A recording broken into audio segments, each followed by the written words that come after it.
قرآن مجید اللہ کا عظیم کلام ہے، اور یاد رکھنا جو قوم قرآن سے جڑ جاتی ہے اللہ بھی دنیا میں اس کو قدر و منزلت عطا کرتے۔ جب قوم کا رشتہ قرآن سے ٹوٹ جاتا ہے تو پھر سوائے ذلت اور رسوائی کے کوئی چارہ نہیں ہے۔ کثیر تعداد مسلمانوں کی ہے، کتنے مسلمان وہ ہیں جن کا تعلق نماز سے ہے، جن کا تعلق قرآن سے ہے، جن کا تعلق دین سے، دین کی محنتوں سے وابستہ ہے۔ امت کا ایک بہت بڑا طبقہ بے دینی کا شکار ہے، ورنہ اللہ عظیم ہے، ان کی ذات سے نکلا ہوا کلام بھی عظیم ہے، اور قرآن پاک سے وابستہ جتنی رشتہ داریاں ہیں وہ ساری کی ساری عظیم ہیں۔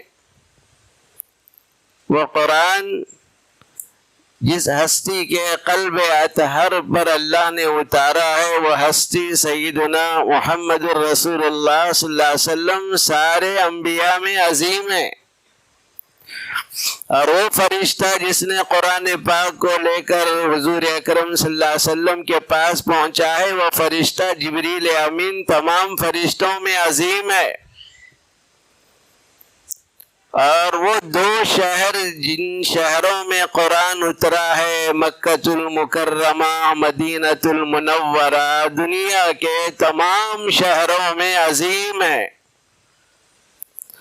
اور یہ قرآن پاک جس مہینے میں اترا وہ مہینہ بھی اللہ کی نظر میں سب سے زیادہ عظیم ہے، وہ ہے شہر رمضان۔ رمضان میں ہر نیکی کو جو عظمت ملی ہے قرآن کی وجہ سے ملی، روزوں کو جو عظمت ملی ہے وہ قرآن کی وجہ سے ملی، اور ایک ایک نفل کے کرنے کا جو ثواب فرض کے برابر، اور فرض کا ثواب 70 فرض کے برابر جو اجر ملتا ہے وہ قرآن پاک کی برکت سے۔ رمضان کی ہر جو نیکی لوگوں کے اندرون میں پائی جاتی ہے یہ دراصل قرآن پاک کے نزول کی برکت سے، اور اسی لیے وہ رات جس میں قرآن اترا ہے وہ رات ہزاروں مہینوں سے زیادہ بہتر بنا دی گئی۔ اِنَّا أَنزَلْنَاهُ فِي لَيْلَةِ الْقَدْرِ وَمَا أَدْرَاكَ مَا لَيْلَةُ الْقَدْرِ۔ اللہ خود فرما رہے ہیں، تعارف کروا رہے ہیں، جانتے ہو قرآن کیسی عظیم دولت ہے۔ جس رات میں یہ قرآن اترا ہے وہ لیلۃ القدر، قدر کی جانے والی رات ہے۔ جانتے ہو قدر والی رات کون سی ہے؟ اللہ تعالیٰ فرماتے ہیں یہ رات ہزاروں مہینوں سے زیادہ بہتر ہے، اور ہزاروں مہینوں کا حساب کیا گیا تو حضرت شیخ نے لکھا ہے 84 برس 4 سال عبادت کرنے کا جو اجر و ثواب ہے اللہ رب العزت لیلۃ القدر کی ایک رات میں عبادت کرنے والے کو عطا فرماتے ہیں۔ جس رات قرآن اترا اس رات کی عظمت اس قدر بڑھ گئی تو قرآن کس قدر عظمت والا ہوا، اور قرآن کس قدر و منزلت والا ہوا۔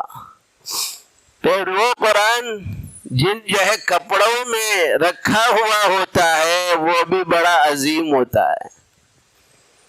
اگر کوئی جزدان پرانا پڑا ہوا ہے، ایک آدمی گزرتا ہے اپنا قیمتی رومال گرنے پر اس کو جھٹک کر اپنے کندھے پر ڈالتے ہوئے آگے بڑھتا ہے، جزدان پر نظر پڑتی ہے تو اس کو اٹھاتا ہے، آنکھ سے لگاتا ہے، ادب و احترام سے اوپر رکھتا ہے، سوال کرنے والا پوچھتا ہے جناب یہ تو تمہارا رومال بڑا قیمتی تھا، صاف ستھرا تھا، آپ نے اس کو اتنے اکرام سے نہیں اٹھایا لیکن اس جزدان کو آپ نے بڑی محبت سے اٹھایا ہے، تو جواب یہی ہوتا ہے رومال کی نسبت میری طرف ہے، جزدان کی نسبت اللہ کے کلام کی طرف ہے۔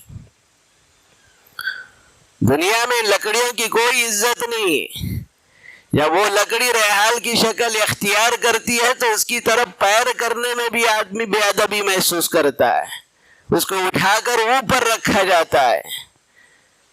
تو یاد رکھنا جب قرآن رکھے جانے والی لکڑی عظیم ہو گئی، قرآن جس کپڑے میں رکھا جاتا وہ عظیم ہو گیا، پھر وہ قرآن جس کے سینوں میں اترا ہے وہ اللہ کی نظر میں کتنے عظیم ہے۔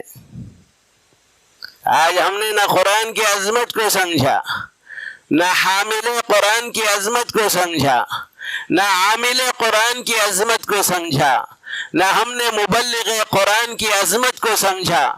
بھائیو، یہی عظمت کی کمی ہے اور قرآن سے امت دور ہوتی چلی جا رہی ہے۔ آج اس کے سامنے سوائے ذلت اور رسوائی کے کوئی چارہ نہیں۔